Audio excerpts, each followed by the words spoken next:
Hey, Michael, what's going on? Hey, Noah. Thanks for coming on, man. Yeah, pleasure. Thanks for having me. Beautiful Whale Coin Talk community, welcome. My name is Noah. We have Michael here today from Liquity. And Michael, before we get started, give our audience a quick background into your origin story, your career trajectory, and how you ultimately made that jump into Web3. Sure. So my name is Michael. I'm from Switzerland, and at the beginning, I studied computer science and economics, worked a bit in the field, and then in 2017, a lot of crypto was happening here in Switzerland. So I think I was fortunate to live here and see these developments. Then I joined the crypto space. Later, founded my own startup, more in the digital security space. And then I joined 1.5 years ago, Liquity. Right on. And what inspired the creation of Liquity, and walk us through how it works? Sure. So first of all, I have to say, Robert, who is not here, he's the founder of Liquity. So it's not kind of my brainchild. But what inspired Robert was in the days he was fascinated with DeFi. He saw Maker, and he just had the vision and idea how to make a better borrowing protocol than Maker.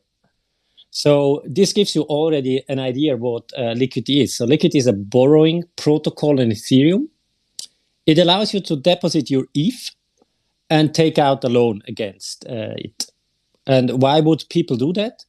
So one use case is if people have ETH and they don't want to sell it because they say, hey, the value will rise, but they have needs like they want to buy a car or a house, they can put it into Liquity, get a loan in LUSD, the stable coin of Liquity, swap it and off-ramp it on an exchange and use it in everyday life.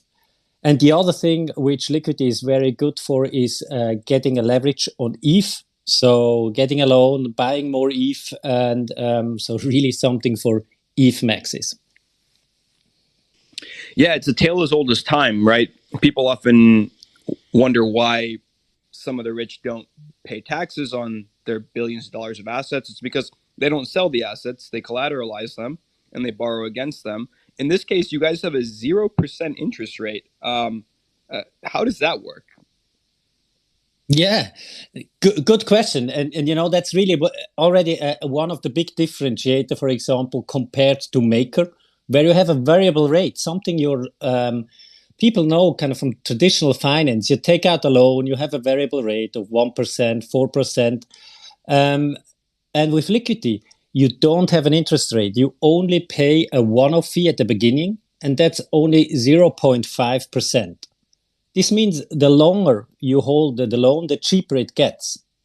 This also means you have fixed cost. So with Maker or Aave or other protocols, it can be that you get a loan at 1%, then rates spike, and you have suddenly your loan, you need to pay 6 or 7% in interest. So that's really different with Liquity. How we can do it? So it's really because Liquity is not a money market. So we don't have lenders that provide the capital, but we function more like a national bank. We take your deposit and give out LUSD, our stablecoin, which is over collateralized. So we don't have the capital cost of a bank or other lenders. So that's why we can be so cheap. Mm-hmm.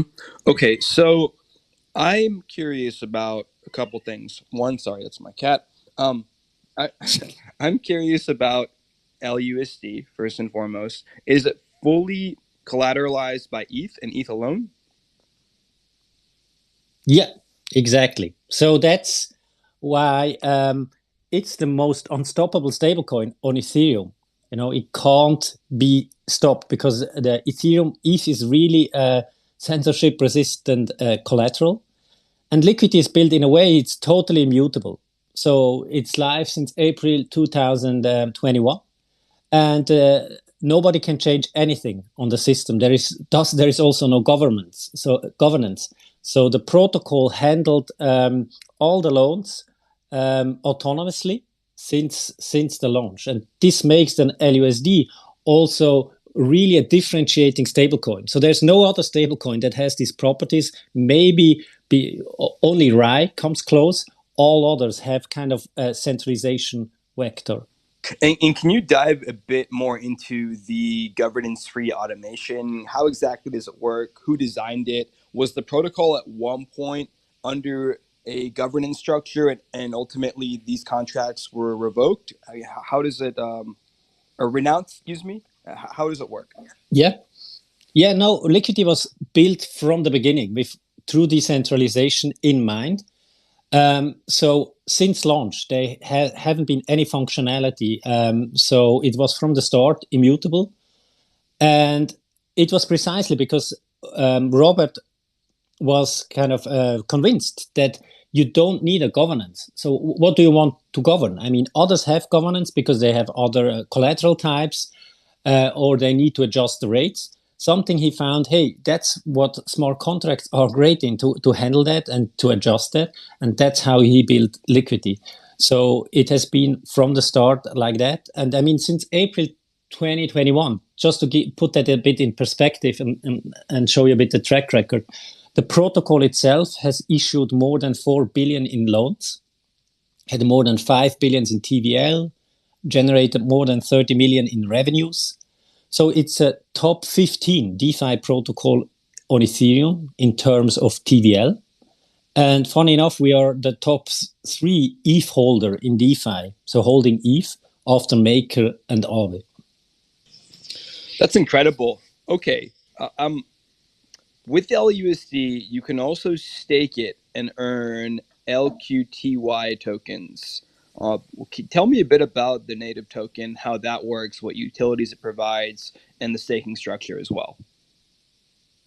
Yeah, so maybe let's start with the staking, because that's a second differentiator to Maker. So what users can do, they can take the LUSD and stake it in the protocol. We call it in the stability pool. And the capital is then used if positions of borrowers are underwater. The LUSD is used to liquidate them. So this makes our liquidations really fast. So that was a differentiator to Maker, which auctions off the bad debt or the under-collateralized positions. And this allows us to give a really great loan-to-value ratios on your loan. So up to 90%, which makes it really capital efficient to get most out of your collateral, or also helps you that your positions are liquidated kind of much later than in other borrowing protocols. And to incentivize user to stake the LUSD, so that's a great stablecoin yield. You have stablecoins and you're getting yield in LQTY and in ETH from liquidations. The LQTY token, which is the protocol native token, gives you access to the protocol revenue. So if you stake then LQTY, you're getting the fees of the protocol, being from the issuance or the redemption. So LQTY is one of the few real yield tokens, because you don't get the yield in LQTY, but you get ETH and LUSD. So kind of two really valuable assets. I'd imagine a lot of users try different strategies like collateralizing ETH, borrowing LUSD, staking, and maybe borrowing. Are there people that loop a lot on the protocol? Yeah, I mean, they loop it for a leveraged position. I think that's interesting. The people that so there are a lot of yield strategies you can run in the Liquity ecosystem, being it in the stability pool, being in an LP with stable coins, or kind of with the LQTY token, ETH LQTY, or lending it out. So there's a Dune dashboard which shows you more than 25, I think, such strategies you can run in one place. And I think Boyan, a team member, is also in the call. He can post then these links to the Dune dashboard in the comments. Yeah, so there are several strategies you can run, but kind of the looping is mainly done probably on on ETH leverage, or for example, Gearbox offers a strategy where you can LP in Curve with LUSD and then leverage up this position. Yeah, so I think there is a lot to explore. And just recently, LQTY was listed on Binance, and that created, a crazy volume spike. So to give you an idea, the Uniswap pool then, which is paired with ETH, LQTY ETH, had on this day alone, I think, a 1,300% APR. Okay, and I wanted to know about, again, the comparison to MakerDAO, why you guys chose to go with strictly ETH. I know you said censorship resistance is one major reason, but why not ETH and, let's say, ETH and WBTC, for example? Yeah, so the idea was to have really an Ethereum native stablecoin that was unstoppable. And I think you can only right now have it probably with Ethereum, because with all the staked wrapped assets, there is always still a centralization vector, or was at least back in the days. They started developing it in 2020. So that was still early DeFi. And the idea was really to have this hardened protocol, which at the end only depends on the Oracle and otherwise runs on its own. And I think we've seen that with what happened to BlockFi and Celsius with these more centralized lenders, where you have the counterparty risk. So Liquity is really a great protocol if you want to borrow, because you don't have this counterparty risk. You always see your collateral, you know that it's there, and you can monitor it. So also from a risk perspective, that makes Liquity really attractive.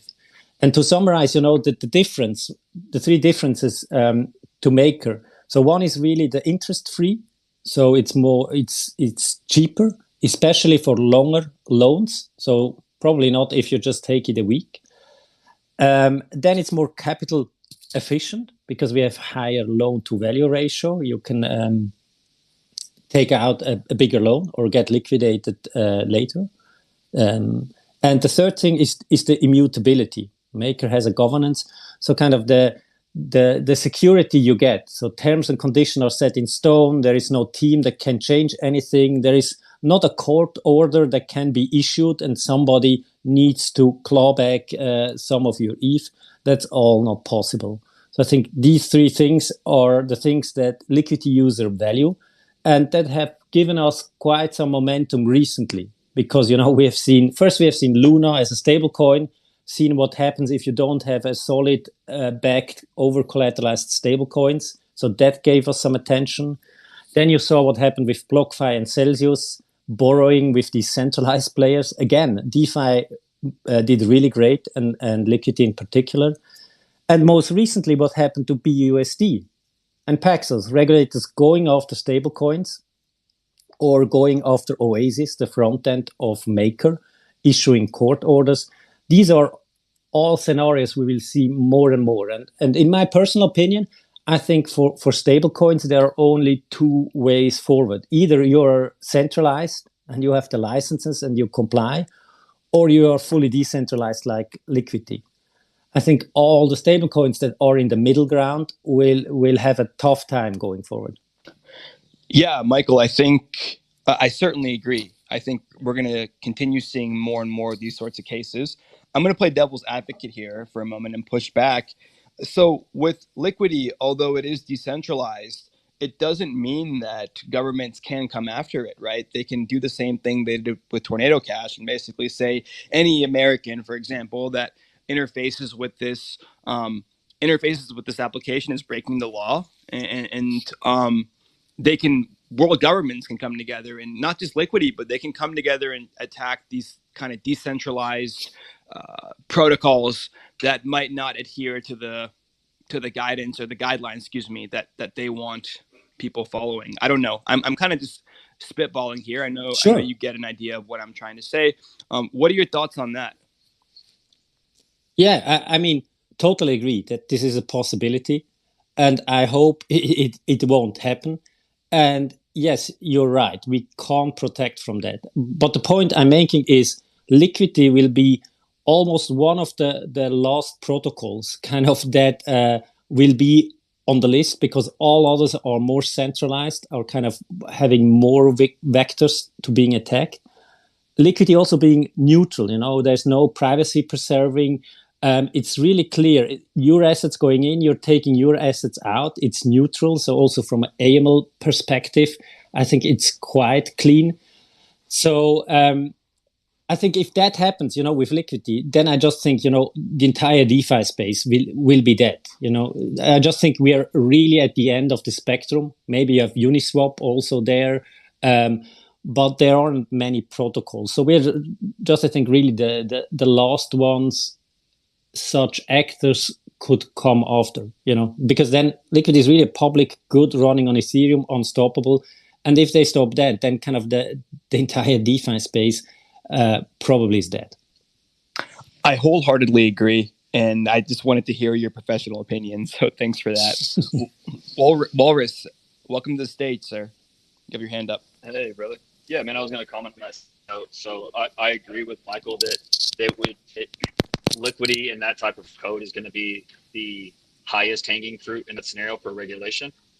One of the other areas is that, again, to Michael's point, if it comes from a broad stroke, something attacking like brokers like IIJA or stablecoin referendums that we see in the SEC, even the definition stablecoin doesn't actually apply to the way Liquidity functions.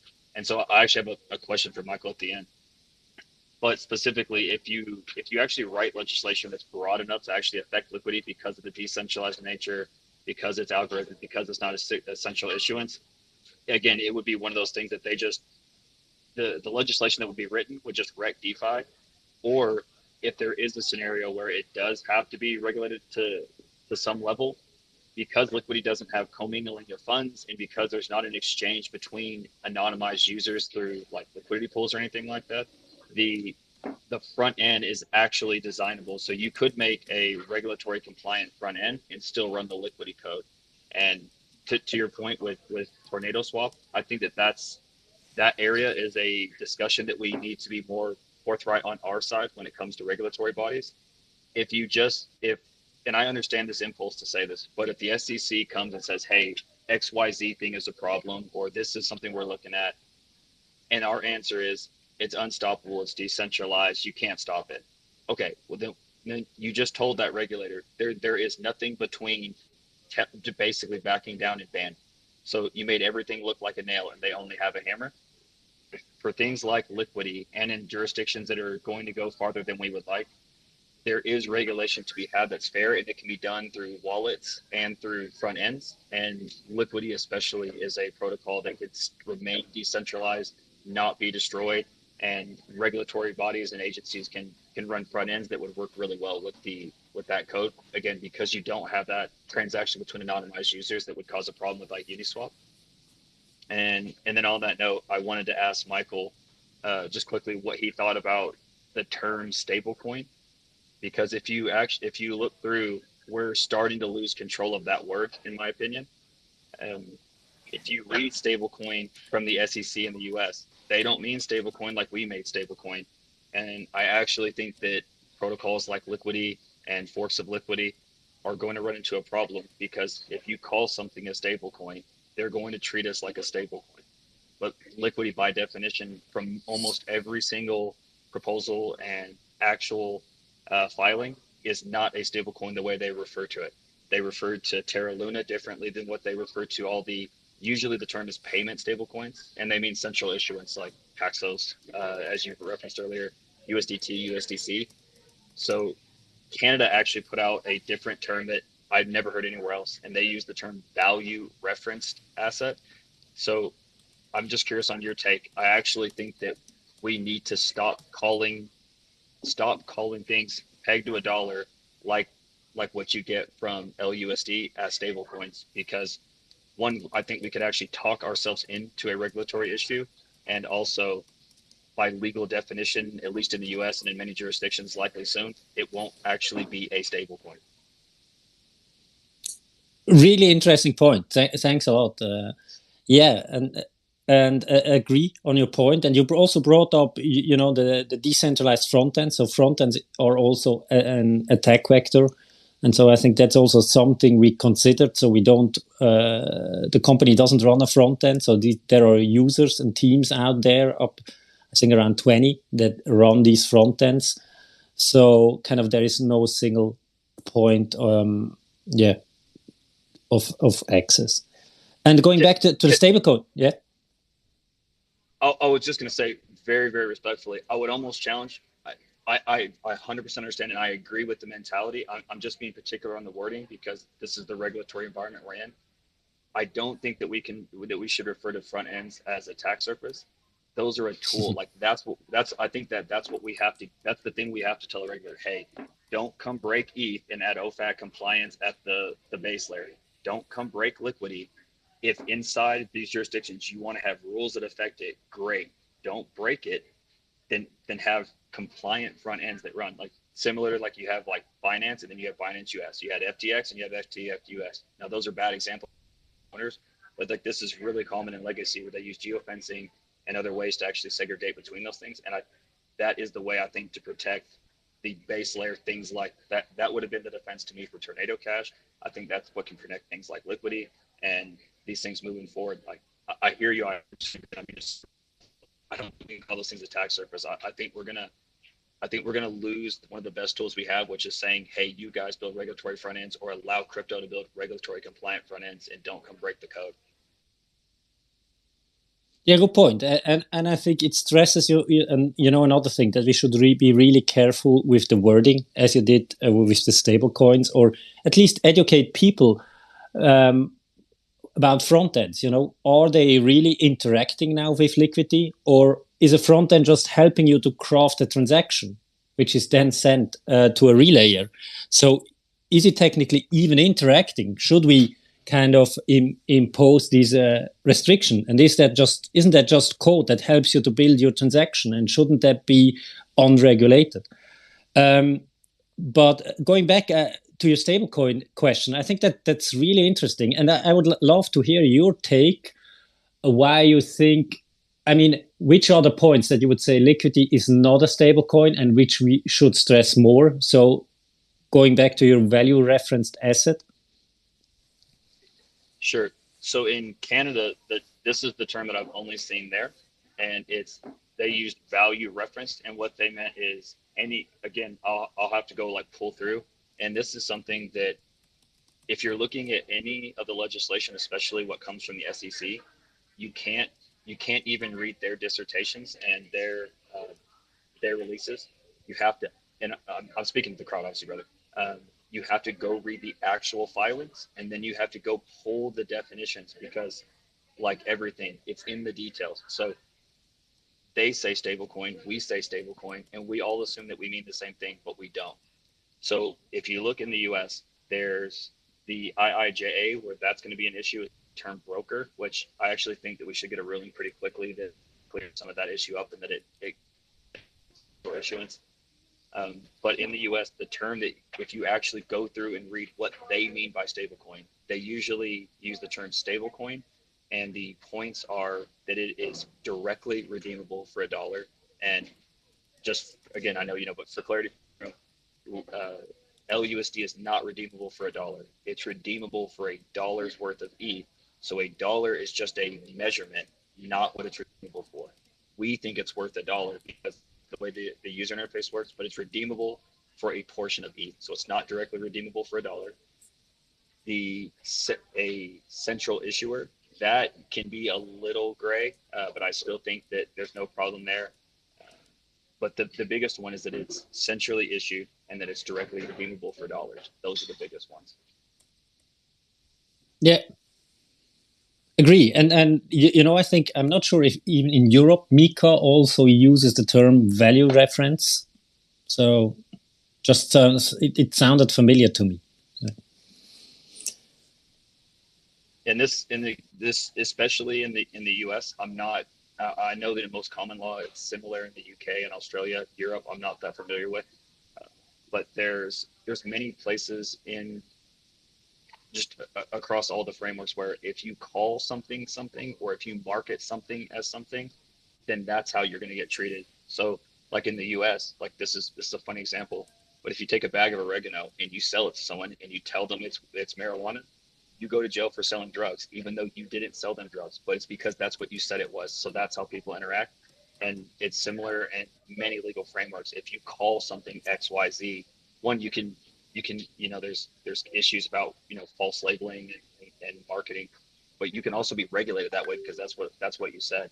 So stable coins are going to have more and more regulation now that they've sort of picked their player when it comes to Circle and BlackRock, and they're trying to jockey for space. So I think that if we don't come up with a term in crypto, we're going to have that term hijacked, and like we're losing control of the narrative. And I think that we need to redefine that word and be more accurate. And I know that for most users, this stuff is like really tedious, but this is the difference in billions of dollars when it comes to how these things play out in legacy markets. So that definition is extremely important. The definition broker, issuer, stable coin, and asset, all those are a really big deal right now. Yeah, I agree. And there is an interesting other example we had recently is also the pooling of assets.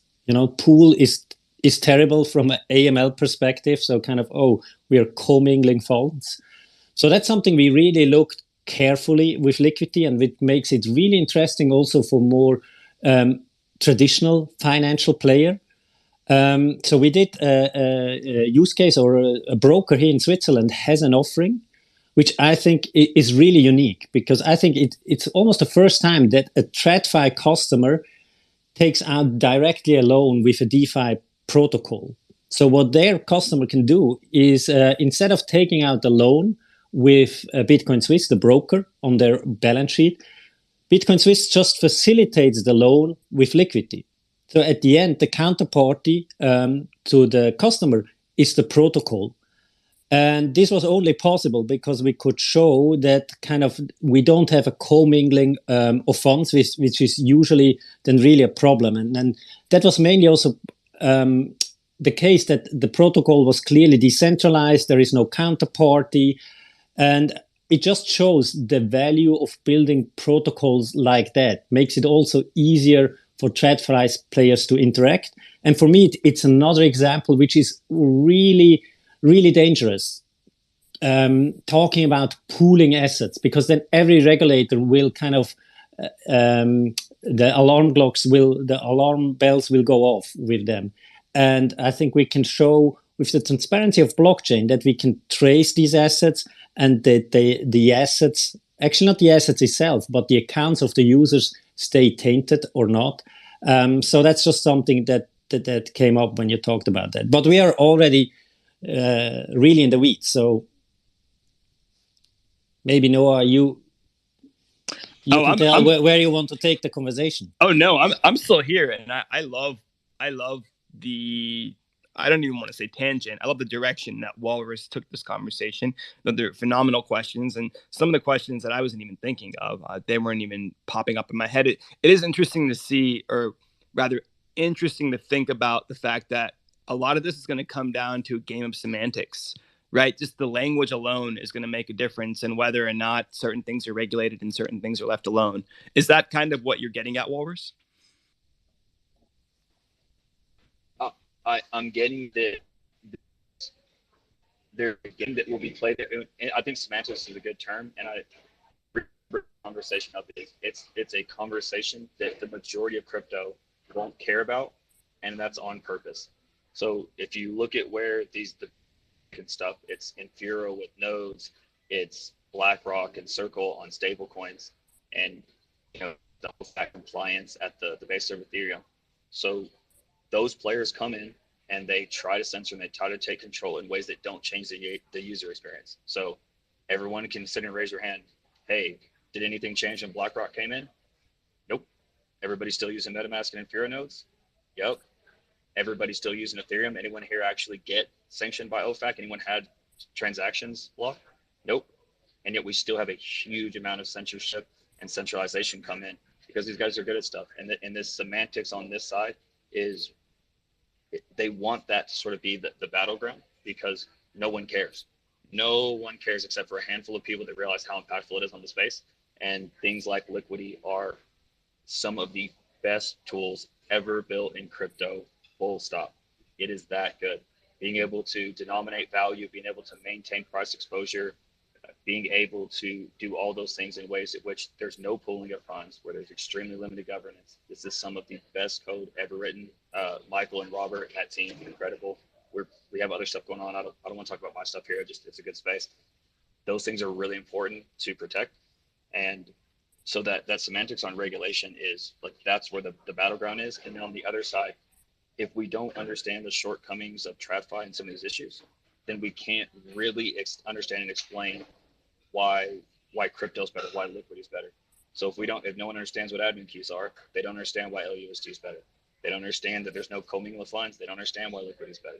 They don't understand that Circle and Paxos, that if you want to hold BUSD on another chain, if you hold BUSD on any chain other than ETH, you don't hold a stable coin. You hold a wrapped stable coin from an exchange backed by an issuer that's on ETH, that has bridge risk, that has central issuance risk, that has counterparty risk, that has jurisdictional risk. You have literally 4 or 5 layers to a bet that says if any one of those chains breaks, your coin goes to zero. You don't have that with Liquity. With Liquity, you go, it's verified on chain, the system's redeemable. It is not better. It's almost entirely different how much better that design is and how these things function in the space. And so one, we need to defend them on the regulatory side, but we need to at least understand, even if we don't understand it in the weeds the way some of us champion, one, we need to support the people who are doing that kind of fighting, because they're fighting for everybody.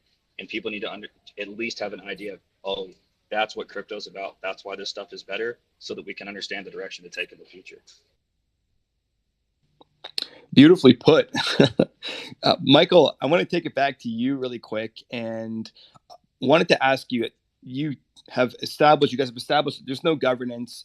When you guys want to make a protocol decision or make updates or choose a new direction that you want things to go in, who is ultimately pulling the trigger on those? Yeah, I mean, as I said, the code is immutable, so we can't change it. And that makes it really a level playing field. So nobody in the team has more information or more control than any other user.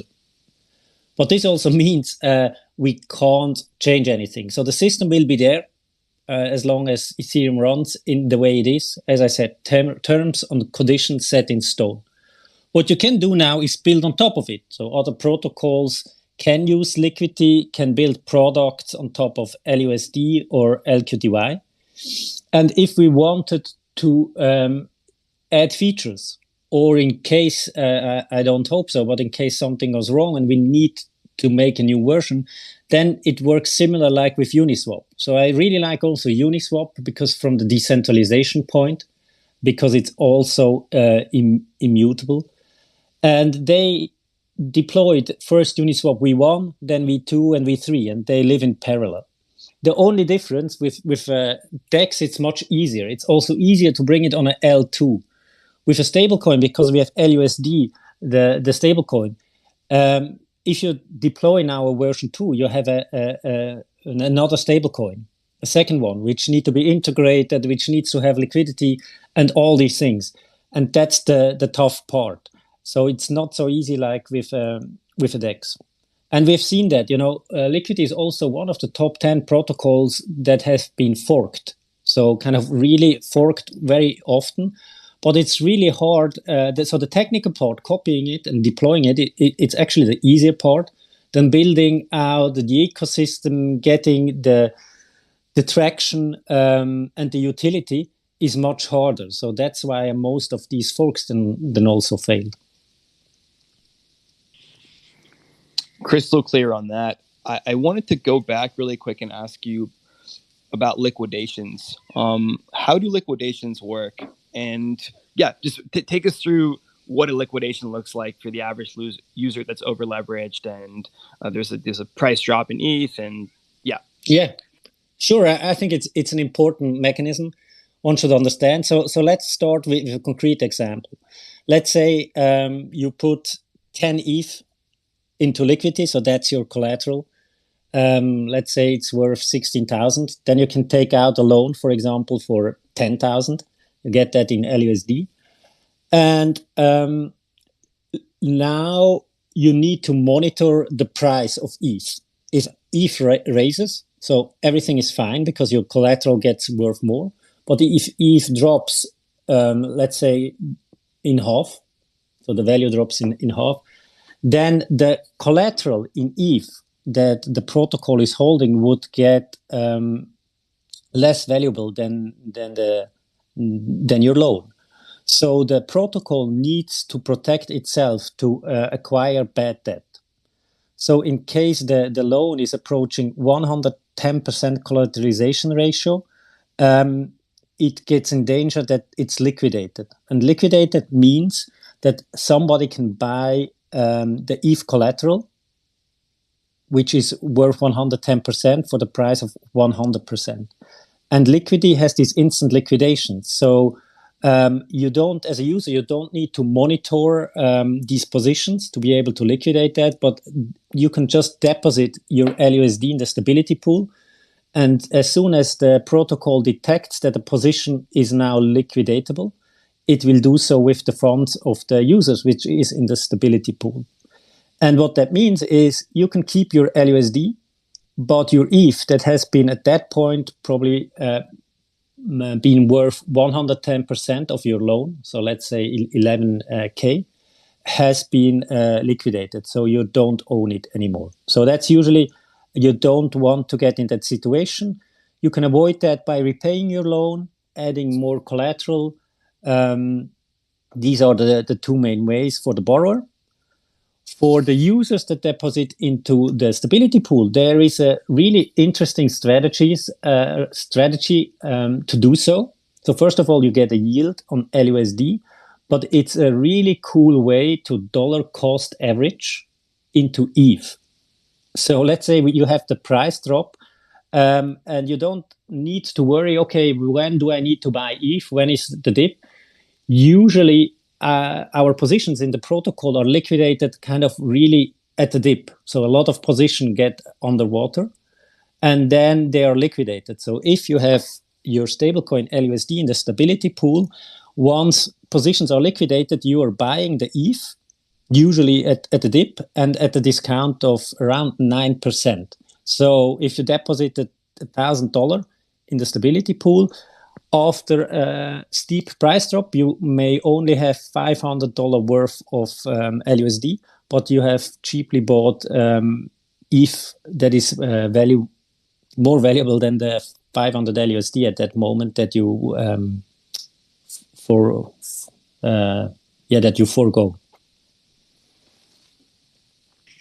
Thank you for that breakdown, Michael. I was a bit curious about your marketing strategies and generating exposure for Liquity. In my anecdotal experience, more of my friends and coworkers know about MakerDAO than they know about Liquity. And my personal opinion is I like Liquity more just because, and I think MakerDAO is a great product, by the way, don't get me wrong. I like Liquity more simply based on the fact that you guys chose a single asset, and it's the native asset of the chain that you've built on to be the collateralized, the over collateralized asset backing the stable coin that you're issuing. And I'm curious to know just why you guys have been a bit slower in your growth than, let's say, MakerDAO. And I'm looking at TVL as kind of that main metric. Yeah. So maybe first to put it into perspective, Maker always seems really huge with its 4 or 5 billion. But if you compare it then on an apple and apple basis, if you just look at the ETH that is currently in Maker, Liquity is not so small. Maybe Maker is only 2 or 3 times bigger. So I think Liquity is doing quite fine, but I agree, Liquity I think personally, I mean, when I joined Liquity and really saw the product and kind of the values of the team, I was blown away. And I also thought, hey, Liquity should be much more known. And I'm always surprised when I talk to people that have been for quite a while in the DeFi space, and then they don't know Liquity. And I think there are several reasons. One is, I think Maker was really the OG. They were the first ones. So, I mean, you have the first mover advantage, and they did a great job, as you said. The second thing is Liquidity doesn't have a governance. So then your community is already much smaller, you know, you don't have that much engagement because the protocol runs on its own. That has a disadvantage. So you kind of, it's less engaging. It has also an advantage. I mean, for the team, it was an advantage. You don't have the whole governance drama around it, which also can be an advantage. And the third thing is probably looking back, I think it was rather an engineering-driven product. I think something we see often here in Switzerland. We are great in creating great products, but we could do better in kind of letting people know, talking proudly about it, and just spreading the word. So that's definitely something we're trying to do more and intensifying. So really educating the space, helping the community. And that's something, you know, I mean, of course, we have a Discord. People can join that. We also reward people that put out great content, unique content. We started a small grant program called Liquid Friends, where we offer small grants for people that want to engage in the community. And I think it's definitely a goal of us to hand it more to the community, to people like Walrus and people that really care about the values. You know, it's a public good, but if nobody takes care of it, it loses value. So I think there is also some responsibilities for the user, and it shouldn't be just with the developers. And that's clearly something we want to intensify, and also reason why I go on these spaces to kind of find also new fans, new contributors, new believers that we should build protocols in the way like Liquity has been built. Well, Michael, I would hope you got at least 200 and something new believers for folks listening to this broadcast. And I also completely agree with you on first movers advantage. I think it's really important. And I think that as time goes on, people are going to find out about Liquity more and more. And then they'll kind of see that it is, if you want to look at it, fundamentally a more decentralized stablecoin, LUSD that is. And yeah, I mean, those are kind of all my thoughts in response to what you just broke down for us so eloquently. Walrus, I want to pass you the torch again, sir. Go for it. I'll try to be quick and not stand in the sandbox. So Michael was nicer to DAO than I will be. There is no comparing the protocols. The first mover advantage, and then Michael gave the very polite stance, and I have a lot of appreciation for that. I don't mind being a little harsher on them. DAI was originally a single collateral system built to be decentralized. And when you look at having a single collateral like ETH, the idea on some of that is you want stability of a coin. So you want to be risk off. You want to be able to use something that's simply denominated for commerce. You want to be able to provide liquidity in something where one pair doesn't pull the other around. That was where this thing came from. And that has nothing to do with where DAI is now. Michael brought it up politely that the majority of the TVL lock there is not ETH. That's because it's treasury paper, USDC and USDT, which is just digital versions of treasury paper. That protocol is completely hijacked from the ethos that originally brought it for all of those reasons. So part of the reasons that it's popular is for all the reasons that you don't want to use it. And part of the reasons that Liquity maybe isn't as sexy in a commercial is for all the reasons you do want to use it, because there's no governance, because these players can't come in, because there's only one collateral. The first things literally written in like the history of cryptocurrency were peer-to-peer digital cash. Well, that's what LUSD is. LUSD and those types of collateral-backed stablecoins is just a denominated unit of ETH. LUSD is just ETH. It's just done in dollar-sized portions, because we can't sit here and go buy a coffee for 0.00369 ETH, and then 2 hours later it's 0.0009643. Like, that doesn't make sense. That's so difficult to do that commerce. And that's why even every one of us that do trades or look at our portfolios, even if we don't try to exchange them back for fiat, our brain just can't rationalize pricing of all these pools attached. You have to have some kind of an indicator. So we use US dollars just as a measurement tool. Like, they're money, not an asset. But when you look at a few of those things that he brought up, those same things, that governance, that's the reason that Maker has a typically around 150% collateral minimum. So if you miss in Maker, you lose 40% more on average than the position you would in Liquity. So there's more gamesmanship over there, because there's more to be gained from liquidation of those positions. That's also more capital efficiency in Liquity. And again, to the average user at small scale, those may not make a huge difference, but at economies of scale and on a network, it makes a massive difference. So MakerDAO even recently rolled back a position over a court order. So if you're going to be backed by treasury paper and you're going to obey court orders, what was the point in the first place? All we've done is add layers of failure onto what is just a treasury bond. If that's all you were going to do, you should have just held the dollars in the first place, because then all you'd have to do is make sure that it didn't fly out the window. But DAI is completely different from that now. And Liquity not only has taken those positions to be more capitally efficient, they're also the reason that it can't be hijacked like that in the future. So they've managed to do a good job. Again, he brought it up earlier with front ends. By not having control, not only do you not have to worry about them having control, but you don't have to worry about them giving control or bending control to other people. That part of that discussion goes way back. Even Vitalik had some discussions about stable coins years ago. I think it was with Lex Friedman, and he didn't want to have a stable coin wrapped up with ETH specifically, because then you start to have to make political decisions on that currency. So having something that doesn't have a governance model isn't just a sound practice for the way we look at things as crypto. But if you look at things from the outside, not having control of the code means that no one can lean on them to get control of the code. So those points are extremely impactful.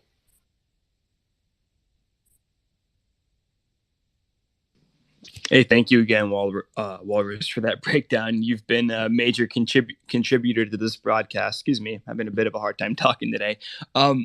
Michael, one more question for you. And this has been an awesome tag team, really has. One more question for you before I pass it off to an audience member. I noticed that there was a few DPEGs, and correct me if I'm wrong, back in May of 2021, and also in like July of 2021. I'm not sure how long those lasted for, but it looks like the price of the LUSD token went down to 94 and 95, and then conversely, it went up to like 103 back in November of 2022. So I wonder if you can shed some insight on those incidents.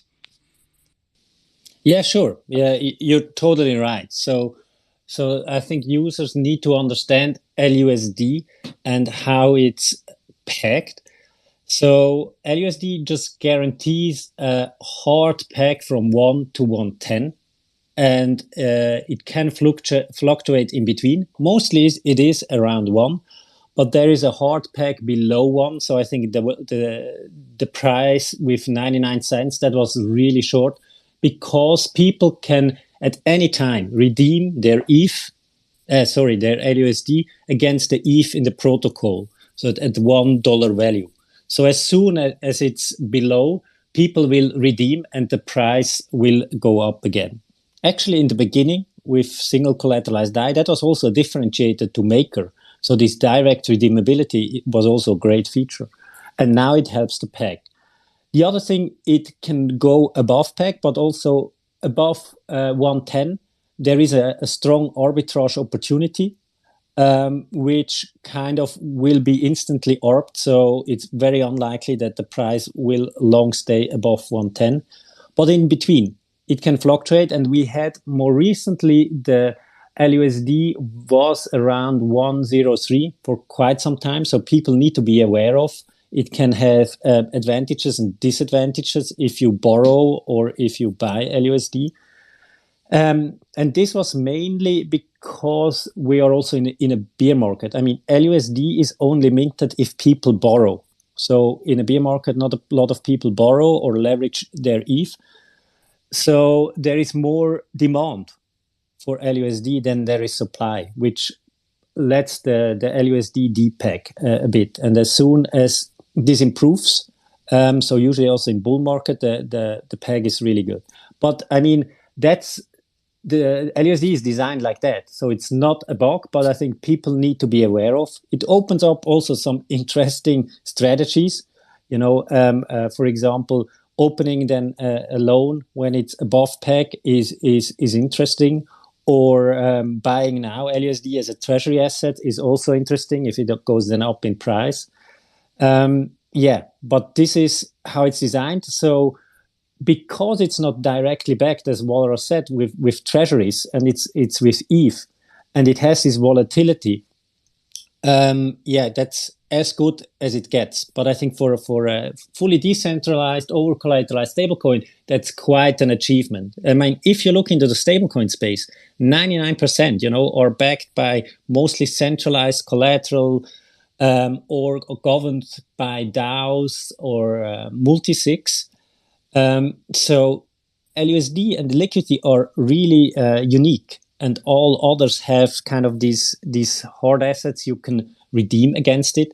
And it's a much tougher job for a protocol like Liquity to do that with this volatile asset like ETH. I mean, that was the move by Maker. Maker had the same issues, and then they just added the PSM module, which takes USDC to better peg it.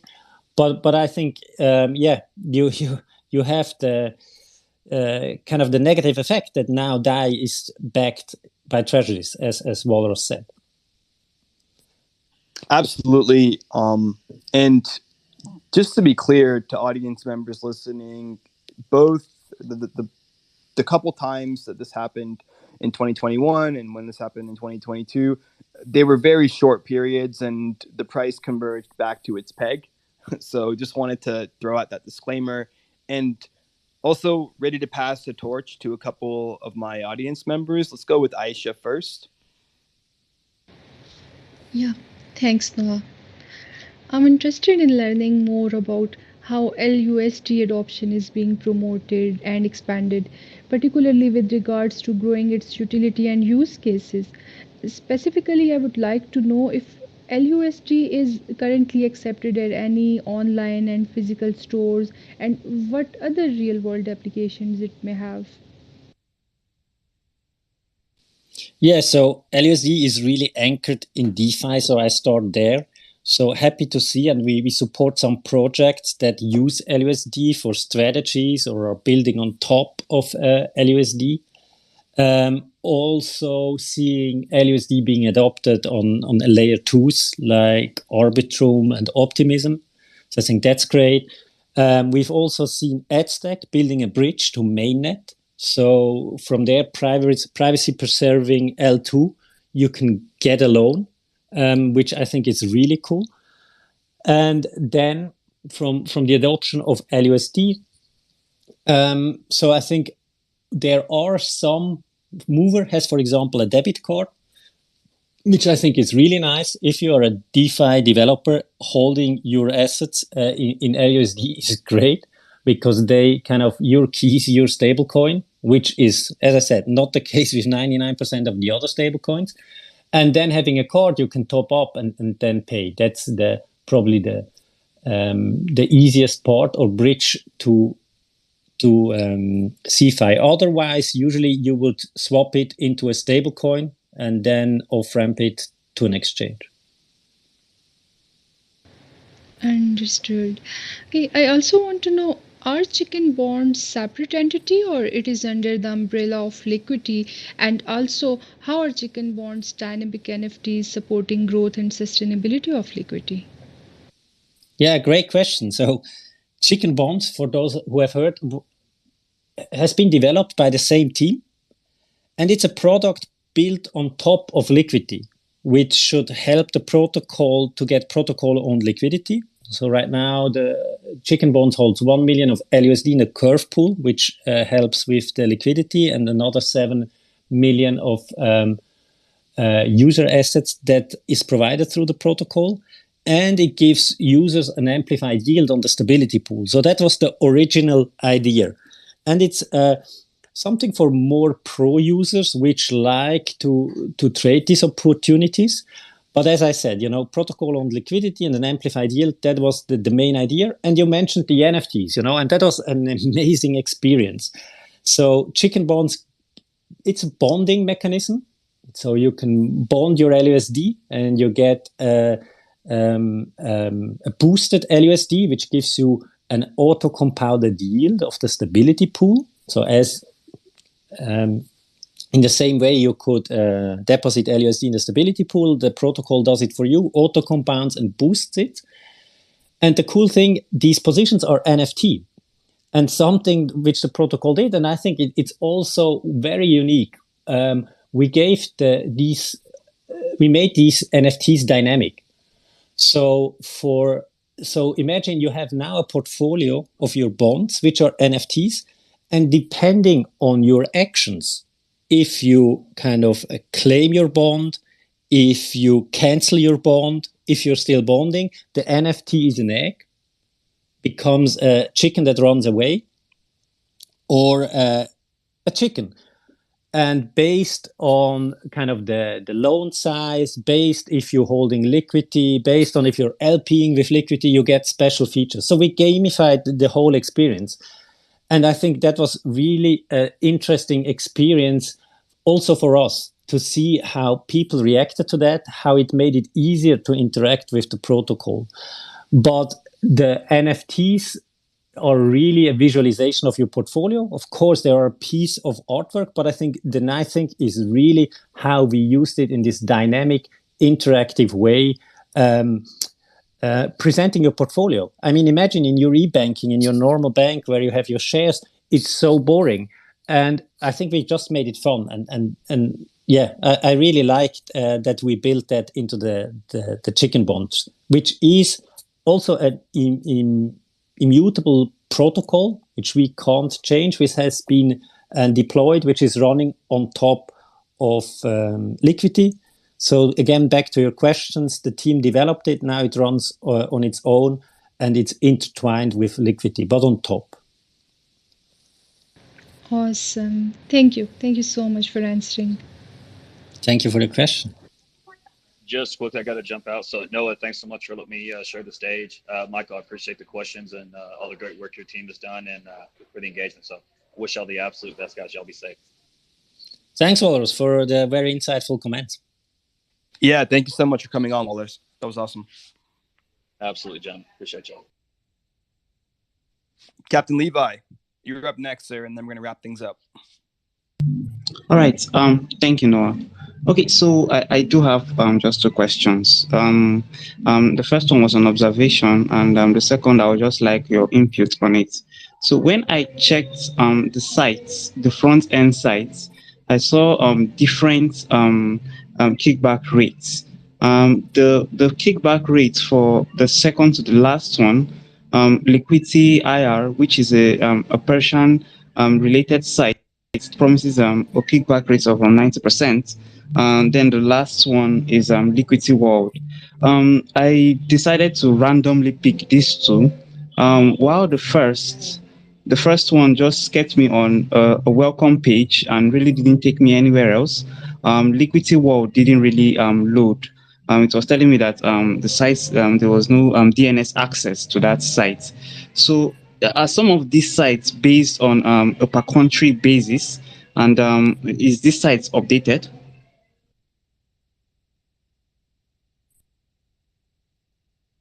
Sorry, what did you mean? Updated? Or I'm not sure if I got it. Okay, so I'm asking about the front end. I'm on your front end / the Liquity front end page of your site. I decided to pick two random front ends to visit them. I chose the second to the last one, and then the last one. While visiting the Persian site, that's Liquity IR, it promises it's written in Persian. It says that it promises a kickback rate. So I decided to just click on it, but I didn't go past the greeting page. Then the last one, which is Liquity World, it's a front end that enables users interact with Liquity protocol. I also couldn't access it because it's actually told me that the site couldn't be reached. So I'm asking, do you guys usually check this Liquity front end sites and update them?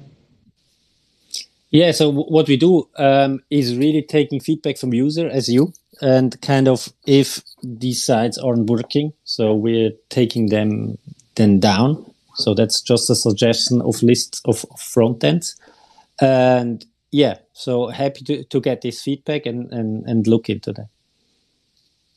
And that's, that's a bit a drawback of a decentralized front end. So you have all these providers that need to be responsible to run these things, and we can't guarantee. So you could even, we have the source code.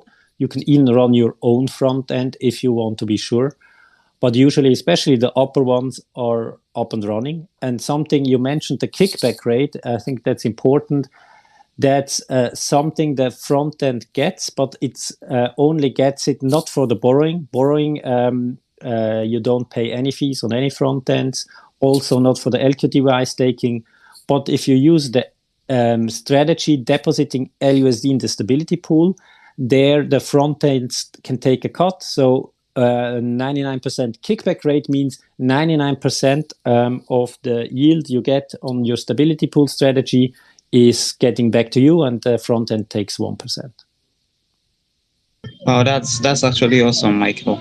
Okay, so that actually prompted me to get the next question. So is it that okay, so these feedbacks now, is there an avenue where people can actually make these kinds of reports?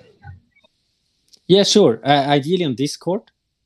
We can also post, in the comments, the links to our Discord. So if you head over to Twitter, so it's at Liquity Protocol, go to the Spaces announcement. I think Bojan will post some of the links there. Also for people who are new, watch out our Twitter. We will post some kind of posts for people that are new to the Liquity ecosystem, because a lot of people with the Binance listing, we got some inflow of new users. So there's really a lot of material. I think Liquity is really well documented, technical docs, but also other docs where you can learn, and you should learn, you should understand it. So watch out for these tweets and you get information there. And Bojan will also post the Discord links. So ideally you go there and tell it in the Discord if you see something like that. But happy to take that and look into it. Thanks for that. Awesome, Michael. Okay, so here's my final question. You just made mention of the fact that the Liquity docs is well detailed. I have to agree with you on that. I chose to go to one of your GitHub repos. It redirected me.